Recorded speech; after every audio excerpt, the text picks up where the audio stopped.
Bonjour. Voilà, c'est le petit moment de 13h30 de Shabbat. Petit enseignement. Alors, je voulais juste partager quelques mots. Attendez, je mets ça de côté. Voilà.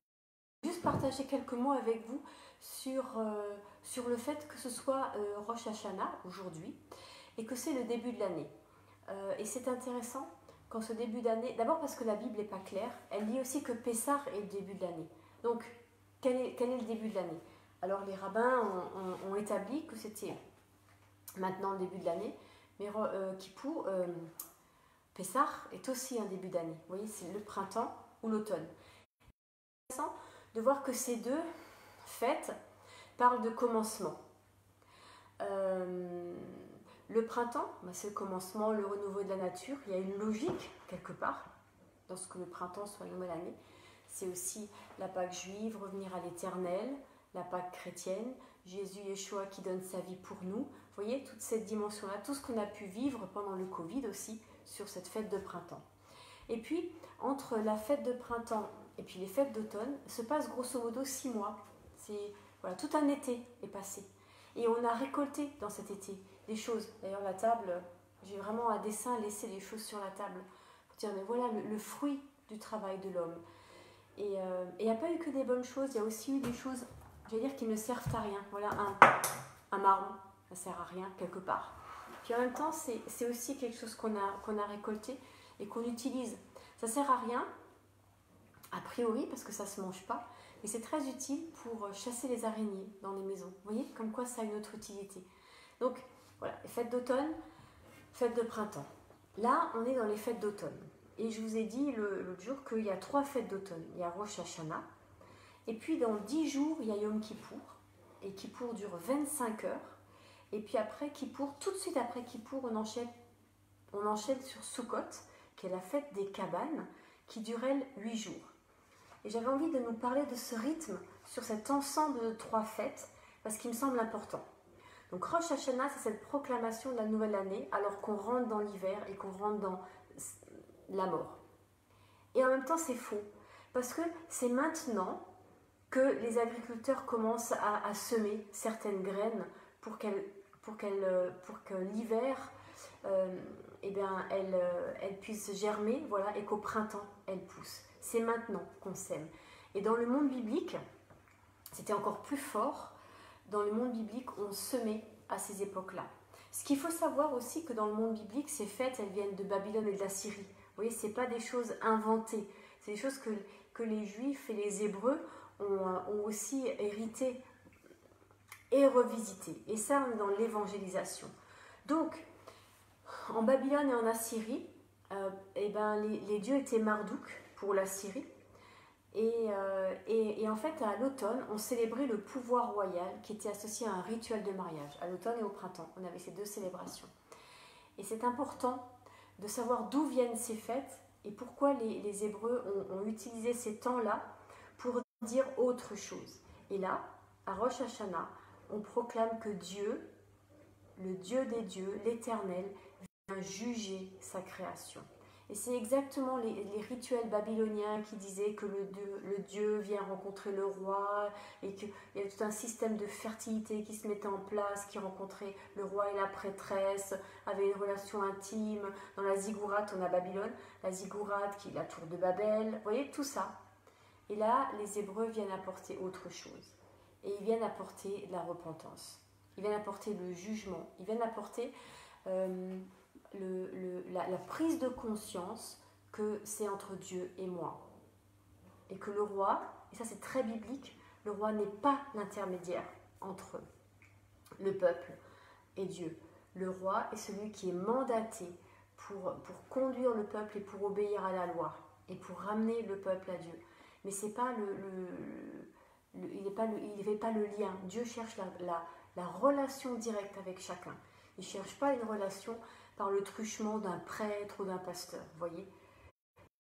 Souvent, moi j'ai rencontré dans mon ministère pastoral, beaucoup en Alsace, il y a 20 ans, peut-être que ça a changé maintenant, des gens qui pensaient que parce que j'étais le pasteur, presque je devais vivre la vie parfaite qu'eux ne vivraient jamais, qui leur était pas demandé d'ailleurs, mais que moi elle m'était demandée, et que je devais être et faire tout ce que eux n'étaient pas et ne faisaient pas. Et c'est pas juste. Ça, c'est pas juste, c'est pas biblique. C'est pas ce que dit le texte. Le texte nous redit que nous sommes chacun responsables et que nous sommes chacun appelés à nous tenir devant l'Éternel. Nous sommes responsables de nos actes et on peut pas dire, on peut pas se cacher au fond derrière que ce soit le roi, le pasteur, un ancien ou son mari même, parce qu'il y a des gens qui ont aussi cette vision que l'homme est au-dessus de la femme et que l'homme domine sur la femme. C'est pas une vision biblique non plus.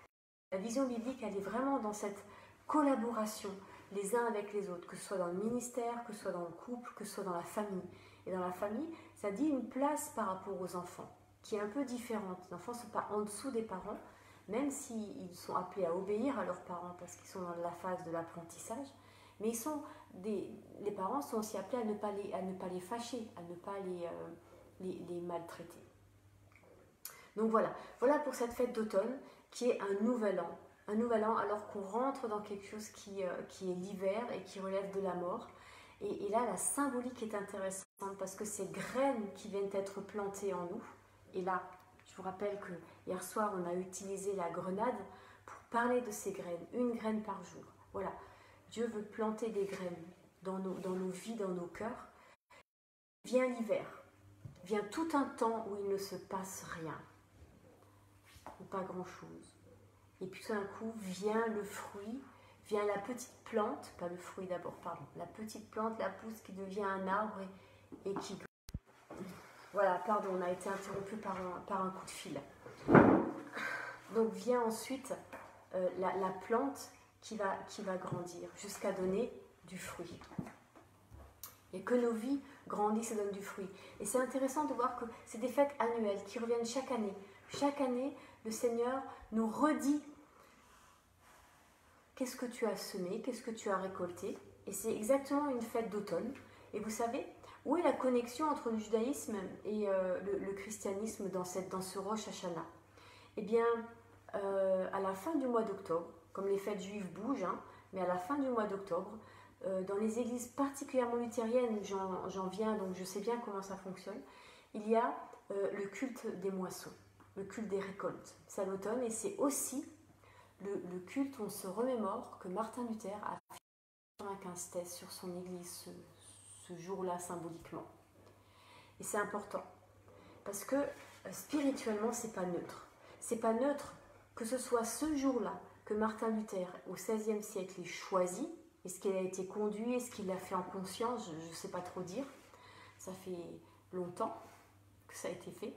En tout cas, c'est ce jour-là qu'il a choisi. C'est cette période-là qu'il a choisi, qui a été donnée pour qu'il affiche ses 95 thèses. Et au moment, à la période de Rosh Hashanah, de Kippour et de Sukkot. Dans ce temps-là, pourquoi il ne l'a pas fait au printemps finalement? Non, il l'a fait dans ses fêtes d'automne. Rosh Hashanah, pour enlever les vieilles chaussures, vous voyez ce que j'ai fait hier soir, se débarrasser des vieilles chaussures, et c'est bien la démarche de Martin Luther de dire il y a des vieilles choses en l'église dont il faut se débarrasser. Kippour, pour demander pardon, c'est 25 heures. On reviendra sur les 25 heures. Et j'aimerais juste nous poser la question, où est-ce que ça réapparaît dans la Bible, l'histoire de 24 ou de 25 heures? Où est-ce que quelqu'un va souffrir pendant 24 ou 25 heures pour mon péché, pour moi? Voilà. Et puis Sukkot, l'enseignement. Enseigner, être enseigné, s'enseigner les uns les autres. Vous voyez, comme c'est cohérent, tout d'un coup, quand on prend de la distance, on se dit, mais c'est vraiment pas par hasard que la réforme de Martin Luther ait commencé à cette période-là. Et j'aimerais vraiment qu'on entende peut-être le Covid ou les fêtes de printemps dans le judaïsme ont été comme redécouvertes par beaucoup de chrétiens qui c'était déjà en préparation. C'est pas quelque chose qui vient, j'allais dire, comme ça subitement. Non, c'est des choses qui dans l'église sont en préparation depuis des années. Moi, ça fait des années que j'entends des gens enseigner, dire mais pensons aux fêtes de l'Éternel, revenons aux fêtes de l'Éternel, qu'est-ce que les fêtes de l'Éternel, qu'il y a des enseignements à droite, à gauche. Tout d'un coup, le Covid, et il se passe autre chose. Et maintenant, les fêtes d'automne, et il se passe encore quelque chose, en Israël, ils sont confinés. impensable, incroyable. Qu'est-ce que le Seigneur veut dire? Ils sont confinés en Israël, ils ne peuvent pas faire Rosh Hashanah comme d'habitude. Mais Rosh Hashanah, Bible en main, c'est la fête de la trompette. Donc la trompette sonne, la trompette dans le ciel sonne. Dieu appelle son peuple. À quoi? À la repentance, à revenir à lui et à reconquérir le Canaan, le pays promis. Mais c'est quoi reconquérir Canaan? C'est peut-être d'abord aussi reconquérir ma vie. C'est peut-être changer mes déserts ou reconnaître mes déserts pour que le Seigneur puisse les changer en jardin. C'est reconnaître mes champs. Le champ dans la Bible, ce n'est pas le jardin. Et dire, mais où est-ce que je suis en friche? Où est-ce que je suis en travail? Où est-ce que je suis en broussailles? Où est-ce que je suis en ronces? Ah, ça correspond aussi dans une parabole de Jésus aux 4 terrains. Et Dieu vient travailler, il commence ce travail à Rosh Hashanah en disant, qu'est-ce que tu as récolté? Il y a du bon grain, il y a de l'ivraie. Maintenant, c'est le temps du tri. Qu'est-ce qui est du bon grain? Qu'est-ce qui est de l'ivraie? Qu'est-ce que tu gardes? Qu'est-ce que tu ne gardes pas? C'est le temps d'enlever tes vieilles chaussures, d'être pieds nus pendant un temps. Mais qui est-ce qui vient nous redonner des chaussures? Parabole du fils prodigue. Mais l'Éternel ne redonne pas que des chaussures, parce que l'Éternel est un bon père. Il redonne quoi? Un manteau et un anneau. Le manteau, le signe du vêtement, et l'anneau, le signe de l'alliance.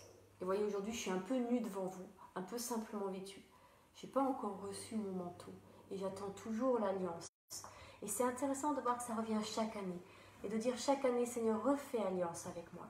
Chaque année, Seigneur, revêt-moi de ton manteau, de justice, de grâce, de louange. Il n'y a pas qu'une couleur à ce manteau, il est multicolore. Et chaque année, revêt-moi des chaussures, du zèle de l'évangile. Où est-ce que je me suis fatiguée? Où est-ce que je n'ai pas porté de fruits? Où est-ce que j'aurais souhaité en porter davantage? Où est-ce que j'ai été plus vite que la nuée? Vous voyez, tout ce temps, on a 10 jours. Alors je vous propose que pendant ces 10 jours, eh bien, on se retrouve tous les jours vers 13h30 pour un temps de partage. Je priais hier soir, j'aime pas dire je priais, ça fait tout de suite grande femme qui prie, mais non, hier soir je me disais, mais Seigneur, est-ce que... En fait, je me disais, ah Seigneur, bon, je refais une vidéo pour Kippour. Pendant 10 jours, je fais pas de vidéo. Et je sentais que le Seigneur, c'est comme s'il disait, et tu vas laisser les gens seuls pendant 10 jours. Je dis, oui, ils sont grands les gens. Et Seigneur, je sentais qu'il était, je sais pas, comme... Et puis j'avais ces 10 jours. Je dis, c'est pas pour rien 10 jours. Pourquoi 10 jours, Seigneur? Pourquoi 10 jours? Et la pensée qui m'est venue, c'est 10 paroles. Donne-leur 10 paroles. Une parole par jour. Alors je vous propose que pendant ces 10 jours, on travaille un commandement par jour. Et qu'on apprenne à dire les 10 paroles, une parole par jour. Voilà, juste une parole par jour. Parce que ça c'est des petits cailloux blancs sur le chemin pour aller dans cette repentance qui va venir. Parce que Kippour, c'est 25 heures. Et moi, ça me turlupine ces 25 heures. J'ai jamais pu rentrer dans Kippour. Ça fait 10 ans que mon mari fait Kippour, qui va à la synagogue, qui jeûne pendant 25 heures, et que ça m'agace. Et j'ai jamais compris pourquoi. Hier soir, j'ai enfin compris, mais c'est pour ça. C'est ça qui me manquait dans Kippour. Et je crois que cette année, ça a du sens. Mais je vous dirai pourquoi. Oh, puis non, ça sert à rien de dire, je vous dirai pourquoi, comme une carotte inutile. C'est Jésus. Kippour, c'est Jésus. Qui est-ce qui a souffert 25 heures? De l'arrestation à la crucifixion. C'est 24 heures, pas vrai? Entre le moment où il est arrêté au Gethsémani, qu'il passe devant le tribunal, qu'il est machiné et qu'il est mis à la croix, allez, grosso modo. On ne va pas compter les heures, mais on est dans ça. Yom Kippour, c'est 25 heures. C'est 25 heures, c'est cette journée-là, ce temps-là, c'est le temps entre l'arrestation et la crucifixion et la mort de Jésus à la croix. Et pour moi aujourd'hui, alors ça ne veut pas dire que c'est que ça, hein, c'est pas the révélation, je pense que tout le monde a fait le lien, évidemment, parce que ça va pas très vite en ce moment. Mais voilà, je me disais, tiens, c'est ça. Et ça vaut le coup de s'arrêter à ce moment-là, de la vie de Jésus. Et on dit tellement vite parfois, Jésus, Yeshua est mort pour toi à la croix. Ok. Mais de s'arrêter sur ces 25 heures, sur ce qu'elles ont pu être, sur ces, ou 24 heures, hein, sur ce qui s'est passé, sur les différentes trahisons, sur, vous voyez. Mais on y reviendra en détail. À qui pour. Mais j'avais juste envie de jalonner le chemin. Voilà. 10 paroles et Jésus, qui est la parole d'ailleurs, vous noterez. Voilà, je nous laisse avec ça, je ne vais pas parler trop longtemps.